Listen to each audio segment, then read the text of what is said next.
Surfer সৌজন্যে জেলার সেরা পুজোয় আমরা পৌঁছে গিয়েছিলাম শ্যামনগরের সতীন সেন নগর সার্বজনীন দুর্গোৎসব কমিটির পুজোয়। এবছর এই পুজো 28তম বর্ষে পদার্পণ করল।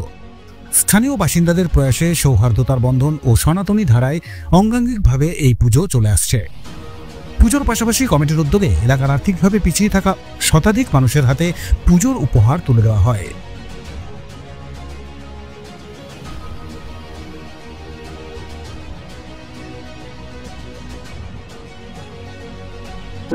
প্রথম থেকে যারা আমাদের এই পুজোটা যথেষ্ট প্রয়াস এবং তাদের সৌহার্দ্যতার বন্ধনে এই পুজো অঙ্গাঙ্গিভাবে আমাদের এই পুজোটা বিশেষত আমরা সনাতনী যে ধারা এবং তৎস বেদ ও মন্ত্রে উচ্চারিত এই পূজাকে আমরা সমৃদ্ধ করেছি এবং আজকের এই পুজো ধীরে ধীরে তাদের প্রয়াসে আমাদের পুজোটা যথেষ্টই বর্ণাঢ্যময় এবং সুন্দর হয়ে উঠেছে এবং সকলের ঐকান্তিক প্রচেষ্টা আমাদের প্রবীণ এবং নবীনের সম্মেলনে এই মহা অনুষ্ঠানগুলো আমরা করতে পারছি।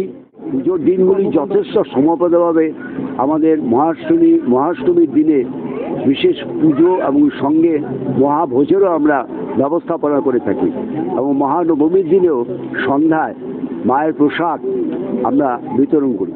বস্ত্রদান উৎসব বিগত 15-20 বছর প্রায় কাছাকাছি হবে আমাদের এই বস্ত্রদান উৎসব আমাদের এই সতীন সেননগর এই সাংস্কৃতিক মঞ্চের অঙ্গনে যেখানে দুর্গোৎসব আমরা অনুষ্ঠিত করি সেখান থেকে আমরা এই বস্ত্রদান উৎসবের সৃষ্টি হয় এবং বস্ত্রদান উৎসবের প্রয়াত কিছু প্রবীণ নাগরিক তাদের সহায়তায় আমাদের এই বস্ত্রদান উৎসব আমরা ধীরে ধীরে ধীরে আজকে একটা আঞ্চলিক এবং বৃহত্তর অঞ্চলে ছড়িয়ে ছিটিয়ে মায়েদের হাতে কিছু বস্ত্র এই মহাষষ্ঠীর সন্ধ্যায় আমরা প্রতি বছরই বিতরণ করে থাকি এবং এই অঞ্চলের অধিকাংশ মায়েরা এবং বোনেরা আমাদের এই বস্ত্রদান উৎসবে উপস্থিত হয় এবং সঙ্গে সঙ্গে তারা আমাদের সঙ্গে এটা শেয়ার করে এবং তারা যথেষ্ট আনন্দ উপভোগ করে।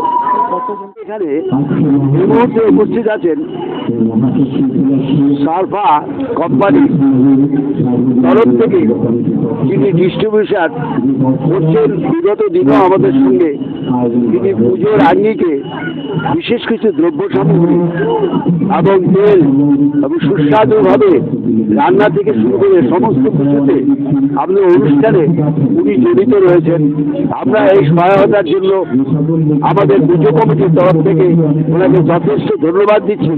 আগামী যাতে উনি আরো আমাদেরকে এইভাবে সহায়তা করে এই জন্য ওনার সঙ্গে পারস্পরিকভাবে একটা সৌহার্দ্যতার বন্ধন আমরা আশা রাখি।